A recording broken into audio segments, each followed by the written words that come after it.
আমি নাকি বিলাসিতা করা শুরু করেছি। 2 টাকার মুখ দেখতে পারলাম না, গাড়ি কিনে এনেছি, ঋণ দেনা করে বিলাসিতা করছি। কয়দিন পর যখন পরিশোধ করতে পারবো না, তখন সবকিছু বিক্রি করে আবার ডিপ্রেশনে চলে যাব। আসলে কি এই কথাগুলো সত্যি? সবকিছুই বলবো আজকের এই ভিডিওতে। হ্যালো এভরিওয়ান, আসসালামু আলাইকুম। কি অবস্থা সবার? সবাই কেমন আছেন? প্রতিদিনই বাড়িটা অল্প অল্প করে আমরা সবকিছু গোছাচ্ছি। তো আমার ঘরটা খুবই এলোমেলো হয়ে আছে, অনেক জায়গাতে ঝুল ময়লা হয়েছে, আর ঈদও তো প্রায় চলে এসেছে। তো ভাবলাম একবারে সবকিছু গুছিয়ে ফেলি। আপনাদেরই করা কিছু কমেন্ট পিক করবো আজকে। প্রথমত যে কমেন্টটা, সেটা হলো ব্লগাররা 2 টাকার মুখ দেখলে বিলাসিতা করা শুরু করে, আর কয়দিন পর যখন ঋণ পরিশোধ করতে না পারে তখন ফেসবুকে এসে পাবলিকের মাথা খায়, আর সবকিছু বিক্রি করে তখন ডিপ্রেশনে চলে যায়। আপুটা সব ব্লগারদেরই মেনশন করেছে, তবে কমেন্টটা যেহেতু আমার কমেন্ট সেকশনে এসে করেছে, তাই আমার নিজের দিকটা বিবেচনা করে উত্তর দিচ্ছি। আমি চাইলেই 10-15 লাখ টাকা ডাউন পেমেন্ট দিয়ে একটা 35-40 লাখ টাকার গাড়ি কিন্তু বাড়িতে আনতে পারতাম। ইভেন অনেকেই আমাকে এই অফারটা দিয়েছে, কিন্তু না, আমার সাধ্য অনুযায়ী ক্যাশ টাকায় আমি যেটা পেরেছি সেটাই কিন্তু কিনেছি। আর গাড়িটা আমার অনেক দিনের শখ ছিল,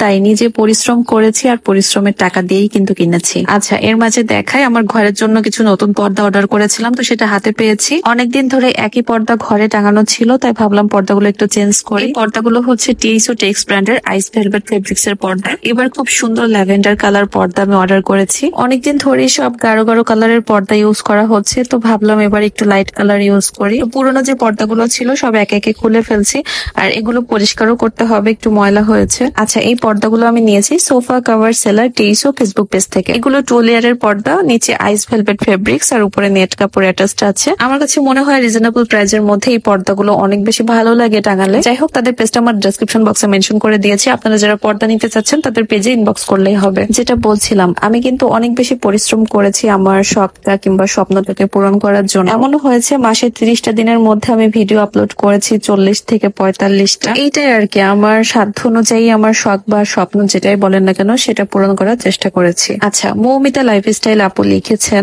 আসলে আপু তুমি অনেক পরিশ্রম করতেছো, আর তোমার এই সাফল্য দেখে তো খুব ভালো লাগলো, আর বলতেই হবে গাড়িটা অনেক সুন্দর লাগছে। থ্যাংক ইউ সো মাচ আপু এত সুন্দর একটা কমেন্ট করার জন্য। আমার ভিডিও যারা রেগুলার দেখেন তারাই আসলে বুঝতে পারবেন যে আমি কিভাবে কি করেছি, কতটা পরিশ্রম আমি করেছি। নট অনলি শুধু যে আমি, আমার ফ্যামিলির প্রত্যেকটা মানুষই কিন্তু আমার সাথে অনেক বেশি পরিশ্রম করেছে। আচ্ছা, নেক্সট আর একটা কমেন্ট করবো। ছোট্ট পুতুল আপু লিখেছেন, দোয়া রইলো আপু আপনি আরো অনেক দূর এগিয়ে যান। আল্লাহ আমাদের সবারই এরকম ছোট ছোট ইচ্ছেগুলো পূরণ করার তৌফিক দান করুন। আমিন আপু। আসলে এরকম কমেন্ট গুলো পড়তেও খুবই ভালো লাগে, মনও ভালো হয়ে যায়। কাউকে ভালো কিছু যদি বলতে না পারি, অন্তত খারাপ কিছু বলা একদমই ঠিক না। তো যাই হোক, কথা বলতে বলতে কিন্তু মোটামুটি ঘরের ম্যাক্সিমাম কাজই শেষ। এখন জাস্ট ফ্যানটা পরিষ্কার করবো। তো মোটামুটি ঘরের ঝাড় দেওয়ার কাজ শেষ করে, মোছার কাজ শেষ করে ঘরটা দেখতে এখন একটু পরিপাটি লাগছে। তো যাই হোক, ভিডিওটা আমি এখনকার মতো শেষ করছি। দেখা হয়ে যাচ্ছে নেক্সট ভিডিওতে।